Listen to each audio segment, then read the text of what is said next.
पास श्री श्री बौद्धा के रातों चरणों में सतकोटि प्रणाम और श्रद्धा निवेदन करता हूँ। परम पूज्यपाद आचार्य देव श्री श्री दादा के चरणों में सतकोटि प्रणाम और श्रद्धा निवेदन करता हूँ। पूजनीय बाबाई बाबू, पूजनीय अभिभावक परिवार के सभी के रातों चरणों में मेरा सतकोटि प्रणाम। जय गुरु। श्रद्धेय बागचीदा, श्रद्धेय बागचीदा ने मुझे अहमदाबाद के सत्संग में, ऑनलाइन सत्संग में मुझे आने के लिए फोन किया था।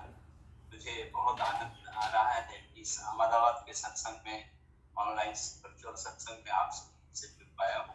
परम दया के रातों चरणों में श्री ठाकुर के सभी पंजाधारी कर्मीगणों के उद्देश्य में मैं अपनी रानंदित श्रद्धा जय गुरु जनाता हूँ।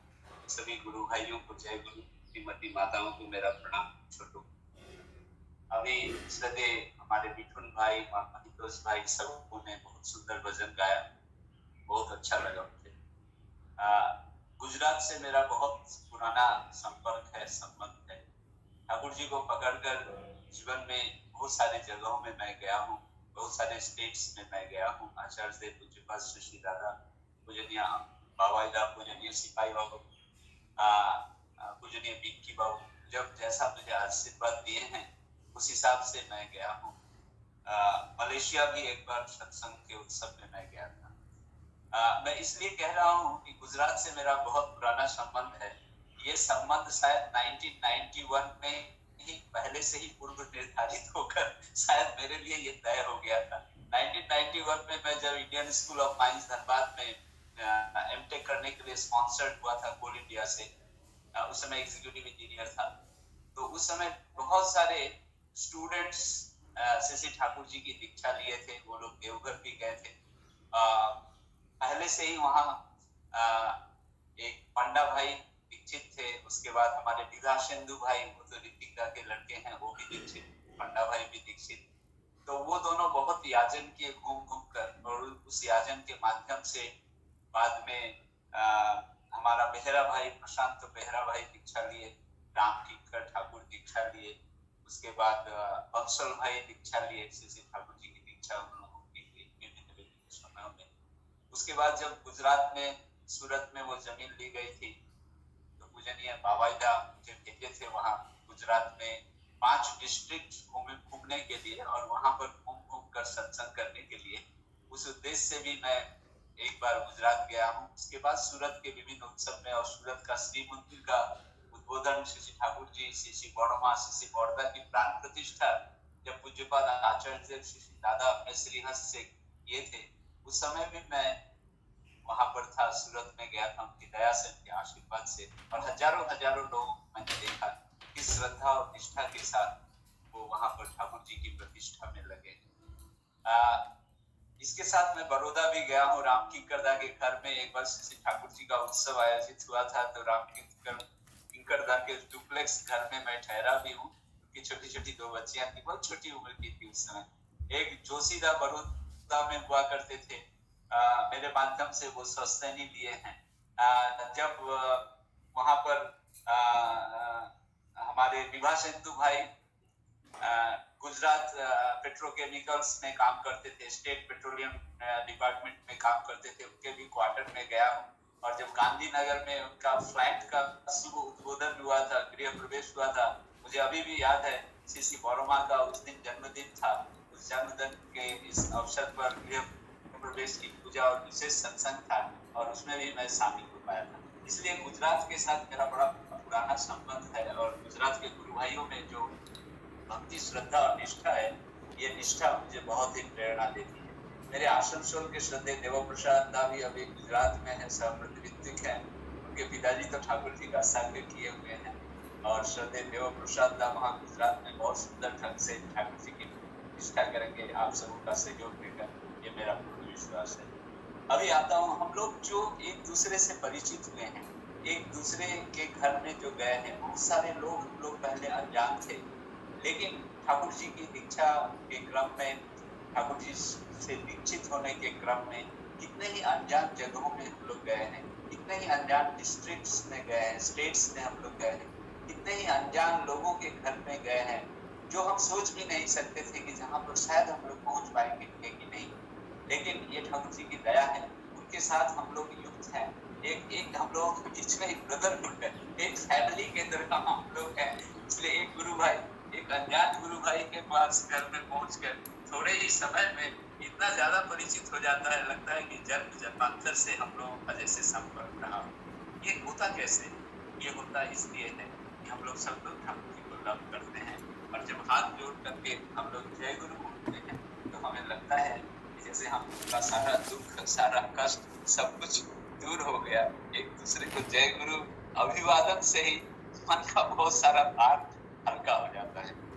जब अपने पिछले 45 वर्षों के दीक्षा जीवन के बारे में कभी कभी बैठकर जब मैं सोचता हूँ, जब कुछ ब्रेकिंग टाइम आता है, कुछ ब्रेक आता है जीवन में, कुछ समय मिलता है, तो लगता है कि कितना पथ पार करके आज यहाँ पहुंच पाया हूँ। कितना पथ। बचपन में ही दीक्षा हुई थी, 13 वर्ष की उम्र थी, 1974 में मेरी दीक्षा हुई थी जब मैं क्लास 9 में पढ़ता था, और आज मेरा एज 59 प्लस है।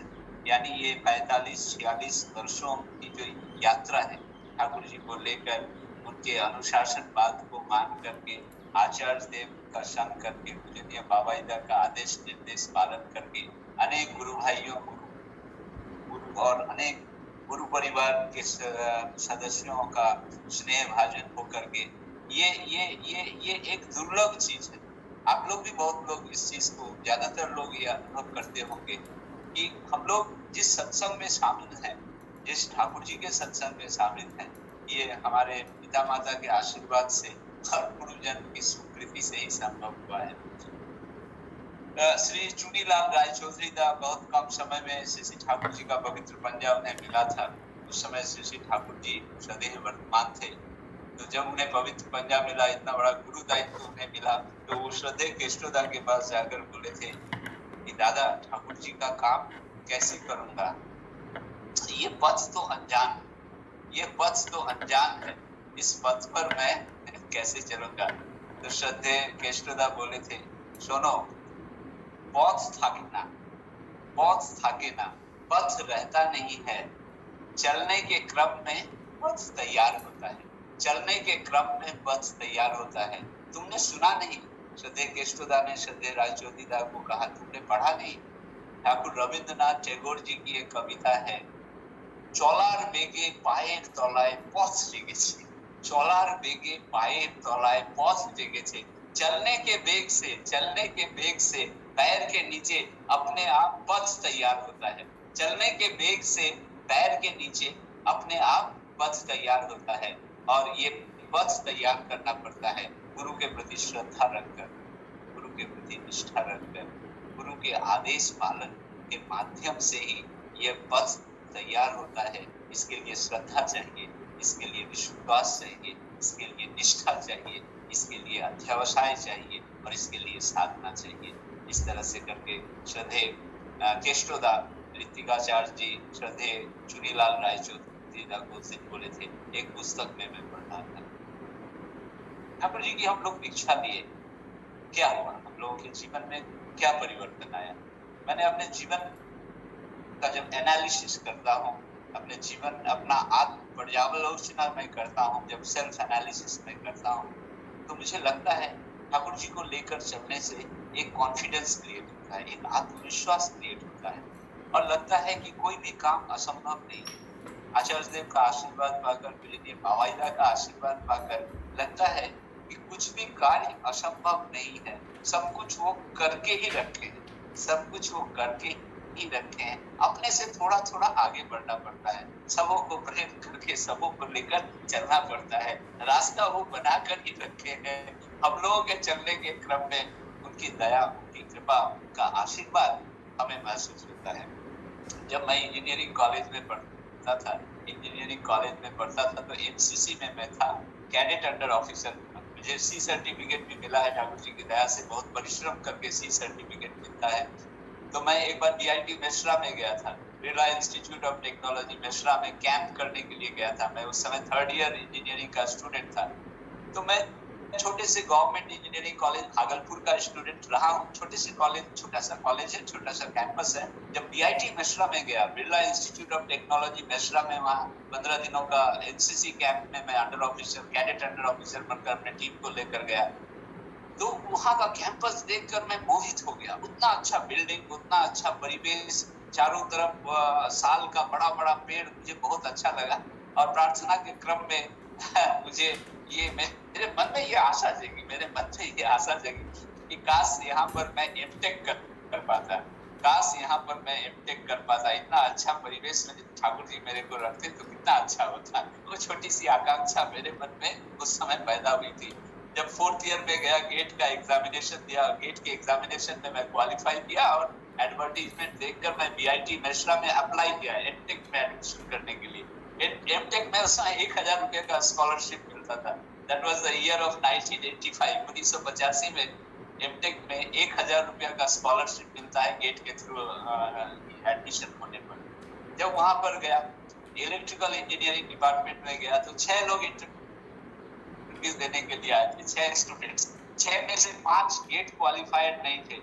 मैं अकेला एक स्टूडेंट था जो गेट क्वालिफाई किया था, और उस समय गेट के थ्रू ही एडमिशन होना था, बाकी एडमिशन नहीं होता। तो 5 लोगों को लौटा दिया गया और मुझे बोला गया, Mr Mishra, we are sorry that we can not take your admission because you are the only one student and we can not start with MTech classes with 1 student. So minimum 6 students are required. 5 have not cleared GATE. So now you can go. They cannot be admitted. Although you are qualified for admission, but as 6 students are not there, so you can go home. तो मुझे थोड़ा दुख हुआ। उस समय मेरी नौकरी नहीं लगी थी। मेरा माता पिताजी थे, भाई बहन लोग भी थे, और उस समय अवस्था भी उतनी अच्छी नहीं थी, पारिवारिक अवस्था भी अच्छी नहीं थी। मुझे लगा कि मैं बहुत आशा लेकर यहाँ पर आया हूँ एमटेक करने के लिए, और मेरा एडमिशन नहीं होगा। Although I am qualified in GATE, but they are unable to take my admission. So I was very depressed. but Thakur ji का नाम कर रहा था। ये हम लोगों के लिए जो कितना परम सहारा है, मैं अपने शब्दों में व्यक्त नहीं कर सकता। आप लोग अपनी अनुभूति से ये समझ सकते हैं, जान सकते हैं। आप लोगों ने शायद ये रियलाइज भी किया होगा कि जब हम विपत्ति के समय में पढ़ते हैं, जब दुख के समय में पढ़ते हैं, तो उस समय ज्यादा करके ठाकुर जी को याद करते हैं, ज्यादा करके उनका नाम लेते हैं, और उसी नाम के रास्ते से धीरे धीरे वो दुख और विपत्ति का समय भी कट जाता है, दुख हल्का हो जाता है। तो मैं क्या करता, मैं सोचा कि अभी नाउ इट इज 10 o'clock, अभी तो 10 बज रहा है, दिन का 10 बज रहा है, and this college is going to be closed at 6 PM, 6 बजे ये कॉलेज बंद होगा। तो मैं अभी घर क्यों चला जाऊं, रांची से मैं क्यों बस स्टैंड अभी चला जाऊं बस पकड़ कर, क्यों नहीं मैं 6 बजे तक यहाँ रहता हूँ। देखो ठाकुर जी का नाम ही तो करना है, यहाँ बैठकर देखो नाम करता हूँ। तो मैं प्रोफेसर साहब doctor B Kantarao, he was the assistant director as PG and research, assistant director PG and research, उनके पास ही इंटरव्यू देने में गया था। उनके चेंबर के बाहर में आया, और एक क्लर्क थे उनके, राम नरेश सिंह सेक्रेटरी, वो राम नरेश सिंह जी के पास में एक स्टूल था, और उस स्टूल पर मैं बैठ गया, और स्टूल पर बैठकर मैं मन ही मन ठाकुर जी का नाम ले रहा हूँ। मिस्टर राम नरेश सिंह जी ने पूछा, आप तो अंदर गए थे एडमिशन के लिए, क्या हुआ मिस्टर मिश्रा? मैंने कहा मेरा एडमिशन नहीं हुआ, बैड लक है, क्योंकि 5 लोग गेट क्वालिफाई नहीं किए हैं और मैं अकेला हूँ, और अकेले से तो ये एमटेक शुरू नहीं होगा। बोला देन यू कैन गो, आप घर चले जाइए, यहाँ क्यों बैठे हैं? मैं बोला 6 बजे कॉलेज बंद होगा, मुझे आप अलाउ करिए, मैं 6 बजे तक ये बैठा रहूंगा। वो मेरे चेहरे की तरफ देखने लगे, हाउ फुलिश ही इज, एक ऐसा मूर्ख स्टूडेंट है जिसे बोल दिया गया है आपका एडमिशन नहीं होगा, और ये 6 बजे तक यहाँ बैठा रहेगा। बोल no, I don't have any objection, मेरा तो कोई ऑब्जेक्शन नहीं है, अगर आप बैठना चाहते हैं तो बैठिए। वो डॉक्टर राव जब चेंबर से निकलते थे, मैं बाहर वाले रूम में था, मैं खड़ा हो जाता था, फिर जब वो चले जाते थे फिर मैं स्टूल पर बैठ जाता था, फिर वो क्लास वगैरह लेकर जब अंदर अपने चेंबर में आते थे तो मैं फिर खड़ा हो जाता था। ऐसा वो 5-6 बार गए और आए, और मैं उठकर खड़ा होता था, फिर बैठ जाता था। लंच आवर में वो चले गए, तो राम नरेश सिंह बोले आपको तो भूख लगी होगी। बोला नहीं, मुझे भूख नहीं लगी है। बोला कुछ खा तो लीजिए। बोला नहीं, खाकर आया हूँ, कोई असुविधा नहीं है, मेरे को यहाँ बैठने दीजिए।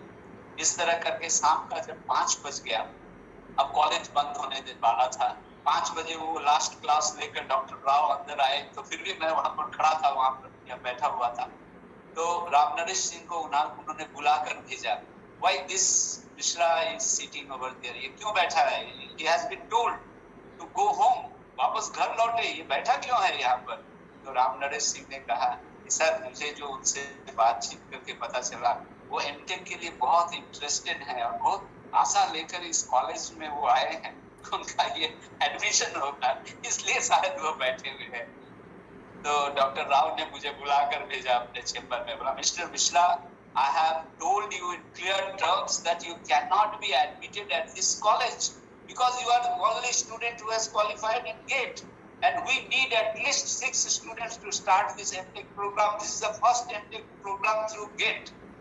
Earlier, if the people don't have GATE qualified, then we could have taken examination. But from this year, government has given a clear-cut instruction that nobody can be admitted in MTech course without GATE qualification.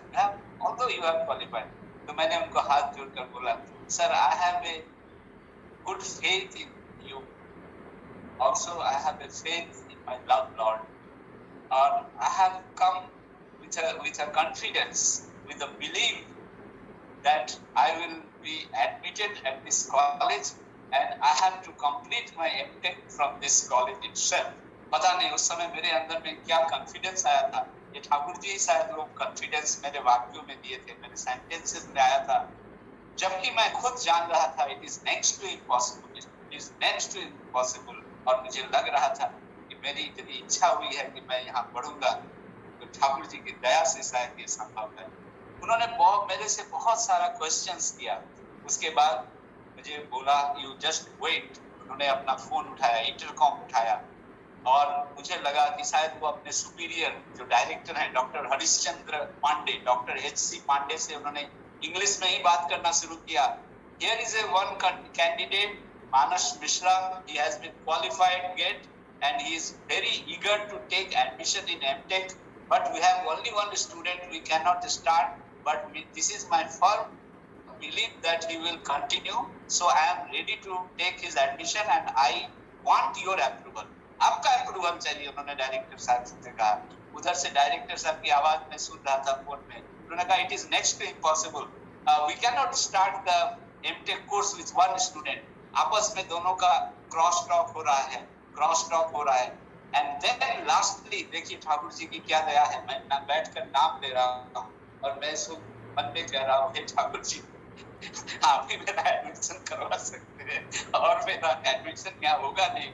तब वो doctor Rao बोले, I am the assistant director of PG and research. I am the assistant director of PG and research, and I am head of the department of electrical engineering.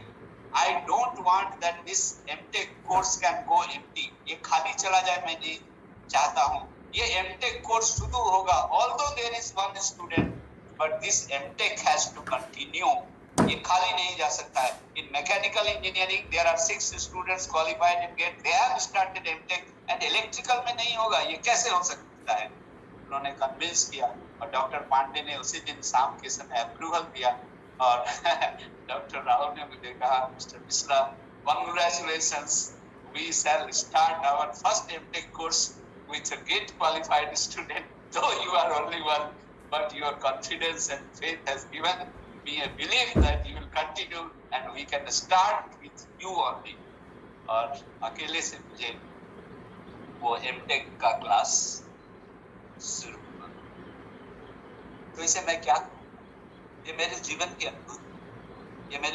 अनुभूति, जीवन चलने के क्रम में मैं ये सब कुछ पाया, मैं ये सब कुछ देखा। आज भी इन सब को कहते हुए मेरे आंखों से अश्रु की धारा है, मेरे आंखों में अश्रु है। और आप लोग ही जब अपने हृदय पर हाथ रखकर सोचेंगे कि दीक्षा के बाद ठाकुर जी को पकड़कर लेकर के चलने में कितनी परिस्थितियां आई, जिसमें हम लोगों को सीधा ये लगा, आप सबों को भी लगा होगा, ये ठाकुर जी की ही दया थी, ठाकुर जी की ही कृपा थी, उनका ही आशीर्वाद था। ये सब कुछ कितनी प्रतिकूल परिस्थिति में चलकर लोग जहाँ कहीं भी, कितने हजारों परिवार से मैं मिला हूँ, और जब उनकी कहानियां मैं सुनता हूँ, उनकी अनुभूतियों को मैं जब सुनता हूँ, तो मुझे लगता है कि ठाकुर जी की दया। मैं आज एक पुस्तक पढ़ रहा था, अमेरिका और पौधे। डॉक्टर रेवती मोहन विश्वास दा वो पुस्तक लिखे हैं, अमेरिका और पौधे। किस तरह से वो इंग्लिश में एमए करने के बाद या आए थे, फिर ठाकुर जी के आशीर्वाद से वो कैलकाटा यूनिवर्सिटी से इंग्लिश में एमए किए, और ठाकुर जी उनको बोले थे कि पीएचडी कराई लगे, पीएचडी करना ही चाहिए तुम्हें, और तुम अमेरिका से पीएचडी कर गए। ऐसा आशीर्वाद श्री ठाकुर जी ने उन्हें दिया था। जब 1969 में श्री ठाकुर जी यह लोग छोड़ दिए, तब एक दिन रेवती दा ने श्री बोरदा को कहा कि ठाकुर जी मुझे बोले थे, आशीर्वाद दिए थे अमेरिका में पीएचडी करने के लिए। और आप जानते हैं ठाकुर जी की प्रत्येक इच्छा को पूरा करने के लिए श्री बोरदा कितने अतंद्र थे, कितने अतंद्र थे। श्री ठाकुर जी की जिससे एक एक इच्छा की पूर्ति श्री बोरदा ने सारा इंतजाम किया। डॉक्टर कोल ने स्पॉन्सर किया, सत्संग के तरफ से वो स्पॉन्सर्ड हुए अमेरिका जाने के लिए। आज से 51 इयर्स बैक 1970 का वो दिन रेवती मोहन विश्वास दा अमेरिका पौधे इस पुस्तक में लिख रहे हैं। मैं आज सुबह में उस पुस्तक को पढ़ा। रेवती दा के घर में भी मैं जाकर मिला हूँ, उससे बातें भी किया हूँ, अमेरिका के बारे में बहुत कुछ जानकारी भी दिया हूँ, वो किस तरह से वहां पर पीएचडी किए। आज जब उनकी वो रचित पुस्तक को मैं पढ़ रहा था, तो बहुत बड़ी पुस्तक है, अभी इतने कम समय में तो नहीं बोल पाऊंगा, लेकिन उसका जो जिस्ट है थोड़े शब्दों में मैं आपसे शेयर करना चाहूंगा।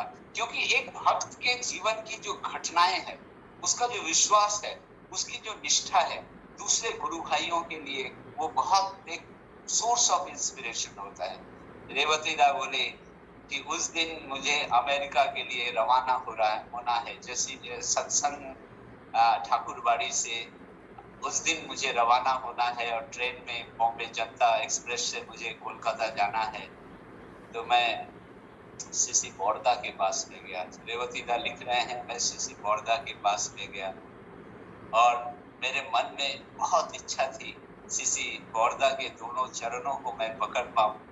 श्री बोरदा तो अंतर्यामी थे, उन्होंने अपना सिर हिलाया और रेवती दा बोले, श्री ठाकुर जी का चरण स्पर्श तो मैं बहुत बार किया हूँ, लेकिन उस दिन श्री बोरदा, वो दिन था, जून का महीना था, जून या जुलाई का महीना था, 1970 श्री बोरदा का चरण स्पर्श उन्होंने किया। श्री बोरदा बोले, जाओ, ठाकुर जी जो इच्छा किए हैं उस इच्छा को परिपूर्ण करके अमेरिका से लौटो। तो रेवती दा अपनी डायरी बढ़ा दिए कि आगे दादा इसमें कुछ 2 लाइन आप लिख कर दीजिए। श्री बोरदा कुछ देर बोले, मैं क्या लिखूंगा। फिर कुछ देर के बाद उन्होंने लिखा, गुरु के प्रति श्रद्धा निष्ठा रखकर तुम अमेरिका जाओ और उनकी इच्छा को पूरा करके तुम वापस आओ। फिर वो श्री बोरोमा के पास में गए, रेवती दास श्री बोरोमा के पास में गए। श्री बोरोमा भी बहुत आशीर्वाद उनको दी। फिर ठाकुर प्रणाम करके फिर वो श्री बोरदा को प्रणाम करके गए। और जब पीछे मुड़कर उन्होंने देखा तो उन्होंने देखा श्री बोरदा एक निगाह से ममता भरी दृष्टि से रेवती दा को देख रहे हैं और उनकी आंखों में वही बात है, जाओ वीर तुम जाओ और तुम जयी होकर लौटो। घर में गए, घर में अपनी पत्नी से भी, बहुत सारे लोग वहां पर हैं। एक दादा आकर बोले, बौदी अपना के डाकछेन, बौदी अपना के डाकछेन। तो श्रद्धे रेवती दा गए। उनकी एक बच्ची है, अभी 46 दिन पहले वो बच्ची हुई है उनकी, जब उनकी पत्नी सिर्फ एक वाक्य बोल कर गई, আমার সেই সিঁদুরটাকে ফিরিয়ে নিয়ে এসো তুমি, আমেরিকা থেকে আমার সিঁদুরটাকে তুমি ফিরিয়ে নিয়ে এসো, मेरा सिंदूर अमेरिका से आप लौटा करके लाइए। ऐसा कहकर वो दूर चली गई और जो कपड़ा रखने का आंगना है उसमें आंख लगाकर वो रोने लगी। श्रद्धेय रेवती दा लिख रहे हैं, इससे पहले तो वो कितना कहती थी कि ठाकुर जी का आशीर्वाद है, जाइए जरूर अमेरिका में जाइए, पीएचडी करके आइए। और आज जब मेरा जाने का दिन है वो भी अपने रोक नहीं पाई। उनके पिताजी उनको गले से मिले, बोले ठाकुर जी का इच्छा पूर्ण करने के लिए ही तुम अमेरिका जा रहे हो, जाओ उस इच्छा को पूरा करके आओ। माँ से मिले और माँ को बोले यहाँ से दमदम एयरपोर्ट तो बहुत दूर है, आपको लौटने में कष्ट होगा, इसलिए मैं आपको लेकर नहीं जा रहा हूँ। तो माँ भी स्टेशन पे गई थी। जैसे भी स्टेशन में ट्रेन पर जब तक माँ उनको दिखाई पड़ी थी, वो खिड़की से माँ को देखते रहे थे और फिर ट्रेन आगे बढ़ी। 68 मिर्जापुर स्ट्रीट में जब वो आए तो कितने गुरु भाई लोग आए, कोई लोग सूट दिए, कोई लोग टाई दिए, कोई लोग उनको कुछ रुपया पैसा दिए। वो भाव विवल हो गए। एक गुरु भाई के लिए दूसरा गुरु भाई कितना कुछ कर सकता है। फिर दमदम एयरपोर्ट में गए, वहां पर फूल मालाओं से उनका स्वागत हुआ, वंदे पुरुषोत्तमम की ध्वनि वहां पर दी गई। और जब एयरपोर्ट पे कस्टम क्लियरेंस में गए, बोले ये माला उला तो हम ले नहीं जा सकते, प्लेन पर चढ़ नहीं जा सकते, उन्हें लौटा दिया गया। और उनका क्लियरेंस वहां पर हुआ और उन्होंने देखा कि एक माँ वहां पर खड़ी है, उनके साथ 12 साल की एक बच्ची है, 8 साल का एक लड़का है, दीपाली दत्त माँ। वो कस्टम्स ऑफिसर ने कहा ये लंदन जा रही है, इनके ये पिताजी हैं, ये अकेले बच्चों को लेकर जा रही है, इनके हस्बैंड वहां पर डॉक्टर हैं, आपसे रिक्वेस्ट कर रहे हैं कि आप तो इसी फ्लाइट में जाएंगे, आप थोड़ा देखिएगा। और उनके पिताजी भी डॉक्टर मिस्टर विश्वास से अनुरोध किया कि आप थोड़ा देखिएगा, मेरी बेटी बच्चों के साथ में जा रही है। तो उनका 4 बड़ा बड़ा मोटा मोटा भारी भारी बैग था। रेवती दा लिख रहे हैं कि वो भारी भारी बैग लेकर मैं फ्लाइट पकड़ा, फ्लाइट तक ले गया। और वो दीपाली दत्त माँ उनको एक बार मिस्टर विश्वास का संबोधन की, रेवती दा बोले नहीं आप मेरे को दादा बोलिए, और वो दादा दादा काकू, बच्चों ने काकू कहा। ये करके बोले कि इस तरह से मैं लंदन में पहुंचा। और लंदन में जब उनको ड्रॉप किया आया, उस समय फिर फ्लाइट था न्यूयॉर्क जाने का, तो किसी ने मेरे नाम से अनाउंसमेंट करना शुरू किया, Mr R Bose, someone is waiting for you, Mrs Lakshmi is waiting for you, Mr Lakshmi, Mrs Lakshmi is waiting for you. तो इन्हें समझ में नहीं आया। डॉक्टर रेवती दा प्रथम बार फ्लाइट में चढ़े थे और इंग्लैंड में उस तरह से उस टोन में बातें की जा रही थी, वो मिस्टर विश्वास ही समझ पा रहे थे। एक सज्जन से पैसेंजर से जब उन्होंने पूछा, उन्होंने कहा आर यू मिस्टर विश्वास? बोला yes, they are inviting you to go there. वो जब वहां पर गए, एक लेडी बोली Mrs Lakshmi is waiting for you. तो मिस्टर विश्वास रेवती था बोले I do not know any Lakshmi here, मैं किसी मिसेस लक्ष्मी को पहचानता नहीं हूँ, और वो भी मेरे को नहीं पहचानती है, कौन है। तो मिसेस जूली एक आई, वो फिर एक कागज उनको हाथ में दी, कुछ क्लियरेंस वगैरह दी, वो फिर आए। तो देखिए नेपाल नाम के एक सज्जन वहां पर खड़े हैं, जो 18 साल पहले तपोवन विद्यालय में के ही स्टूडेंट थे, और उनके साथ एक पंजाबी लेडी खड़ी है, जो उनकी पत्नी है, धर्मपत्नी है, विजया लक्ष्मी, मिसेस विजया लक्ष्मी। और वहां पर उसे लक्ष्मी लक्ष्मी बोला जा रहा था, इनको मालूम भी नहीं था। जब विदा होने लगे, 5-5 पाउंड इनको उन्होंने दिया, नेपाल जी ने दिया कि आप मेरे मास्टर मौसाई हैं, आप अमेरिका जा रहे हैं, मेरे तरफ से आप प्लीज ग्रहण करिए। रेवती दा बोले कि मेरे पास मात्र $8 था, मैं मात्र $8 लेकर अमेरिका के लिए रवाना हुआ था। 6 महीने का वो वीजा था, टूरिस्ट वीजा था, और $8 मुझे को मिला था, पॉकेट में था। और 5-5 पाउंड जब मिला, उसे भी मैं पॉकेट में रखा। और लंदन से हीथ्रो एयरपोर्ट से जब वो प्लेन 33,000 फीट 33,000 फीट के ऊपर से जा रहा है प्लेन, तो अनाउंसमेंट हो रहा है हम 33,000 फीट के ऊपर से जा रहे हैं, ऊपर बादल है, कुछ देर के बाद ये अटलांटिक महासागर आएगा, उसके ऊपर से क्रॉस करने में 7 आवर्स लगेगा, 7 आवर्स 40 मिनट में हम लोग न्यूयॉर्क पहुंचेंगे, वहां का तब टाइम ये होगा, अभी वेदर ऐसा है, ऐसा करके ये सोच रहे हैं। और अटलांटिक महासागर के ऊपर से जब प्लेन जा रहा है, मास्क पहनने के लिए सेफ्टी बेल्ट, ये सब के बारे में बताया जा रहा है। तो श्रद्धेय रेवती दास सोच रहे हैं, मैं घर से 14,000 किलोमीटर दूर जा रहा हूँ, जब मेरे माँ बाबा की तबीयत खराब होगी, घर में कोई प्रॉब्लम होगा, तो $650 चाहिए लौटने के लिए, वो पैसा भी मेरे पास में नहीं है, तो मैं कैसे लौटूंगा। फिर उनके मन में आता है, जब ठाकुर जी उनको आशीर्वाद दिए हैं अमेरिका से आकर PhD करने के लिए, दूसरे ही क्षण उनके मन में भाव आता है, ये सब कुछ तो ठीक ही होगा। तो ऐसा करके वहां पर वो अमेरिका पहुंचे थे। और अमेरिका में डॉक्टर कोल उनसे जाकर मिले थे, न्यूयॉर्क में, वाशिंगटन में डॉक्टर कोल मिले थे। उनके घर में उन्होंने रखा था। डॉक्टर कोल दीक्षित थे, उनकी मिसेस दीक्षित थी, उनकी बेटी दीक्षित थी। 5th फ्लोर पर उनके रहने का बंदोबस्त था। वो जब वो लिख रहे हैं कि किस तरह का खाना वहां मिलता था, हर हमेशा रूम लॉक्ड रहा करता था। 14 इंच का मोटा कारपेट में उनको जब रखा गया, बोले मेरे को रात में नींद ही नहीं आई, मेरा पीठ एकदम धनुष की तरह हो गया। मैं फ्लोर पर भी सोने का कोशिश किया, वहां भी 6 इंच मोटा कारपेट था, मुझे नींद नहीं आई। वहां पर कितना अच्छा भात दाल तरकारी मैं खाता था, यहाँ खाने के लिए भी एक साधारण कुछ चीज मिलती थी। लेकिन डॉक्टर कोले, मिसेस कोले इतना ध्यान रखे, तो वो हाथ जोड़ कर कहते थे, मैं तो 6 महीना के लिए मुझे वीजा मिला है, यहाँ पर मैं आया हूँ, ठाकुर जी की बात करने का मौका ही तो मुझे नहीं मिल रहा है। तो वो बाहर जाने का भी कोई ये नहीं था। बोले कि यहाँ निग्रो लोग ज्यादा रहते हैं और आपका अकेला जाना ठीक नहीं है।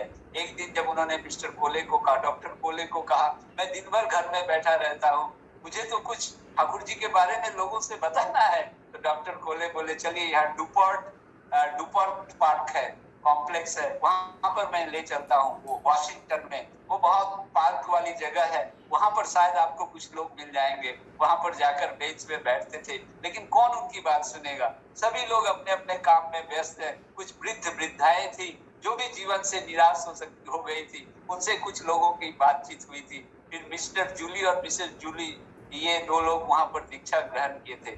तो समय तो अब नहीं है, लेकिन जो मूल विषय पर मैं जाऊंगा कि किस तरह 6 महीने में उनको वापस जाना था और किस तरह उनको वहां पर नौकरी तक नहीं मिल रही थी और कोई उस तरह का कोई इमिग्रेशन का सर्टिफिकेट भी इनके पास नहीं था, एम्प्लॉयमेंट का भी सर्टिफिकेट नहीं था। बिल्कुल ठाकुर जी की दया से किस तरह से वो न्यूयॉर्क यूनिवर्सिटी में वो इन किए थे और किस तरह से वो पीएचडी किए। कि जब कभी मुझे मौका मिलेगा, या आप लोग यदि अमेरिका पौधे पुस्तक पढ़ेंगे तो उस पुस्तक के प्रत्येक पेज में रेवती मोहन विश्वासदार ने जो ठाकुर जी को लेकर के अपनी अनुभूति लिखी है। जब उनसे प्रश्न किया गया था कि why you have come to America, why you have selected the topic of Shri Thakur Anukul Chandra, he is a man, you are calling him your spiritual guide and spiritual love lord, how can a man become a lord, एक मनुष्य ईश्वर कैसे बन सकता है। आप अपना topic change करिए, आप गांधी जी पर पीएचडी करिए, आप विवेकानंद पर पीएचडी करिए, क्यों आप ठाकुर अनुकूल चंद्र जी के स्पिरिचुअल आइडियोलॉजी पर पीएचडी करना चाहते हैं। तो उन्होंने फर्मली ये जवाब दिया था कि ठाकुर जी का मैं शिष्य हूँ, ठाकुर जी की आइडियोलॉजी पर भी मैं पीएचडी करूंगा। बोले आज के दिन में आपके ठाकुर जी नहीं है, ये 1970 है, 69 में उनका डिमाइस हुआ है, तो फिर ये आदेश पालन करने के लिए बाध्य क्यों है। उन्होंने कहा श्री बोरदा ने मुझे भेजा है और श्री बोरदा का आदेश पालन करके लिए यहाँ पर मैं आया हूँ। और बहुत सारा क्वेश्चन उनसे किया गया था ठाकुर जी को लेकर, और उन्होंने इस तरह से जवाब दिया था उन लोगों के बीच में, तब उनका वो थीसिस का सब्जेक्ट जो है वो अप्रूव हुआ था।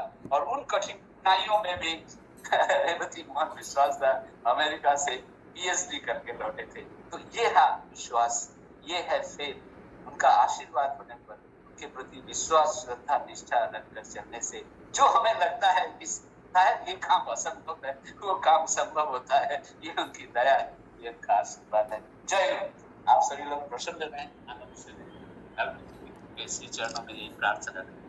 जय जय असाधारण निष्ठ आलोचना से हम लोग सब मुग्ध हुए हैं।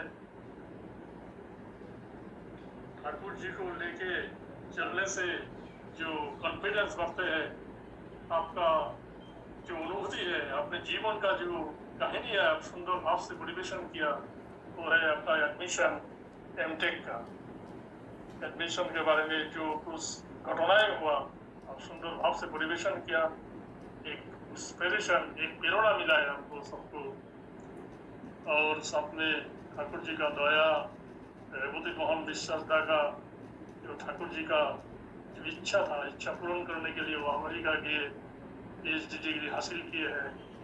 ये निष्ठा, अनुगप्त विधि संभव और विश्वास के ऊपर से ही सब कुछ होता है।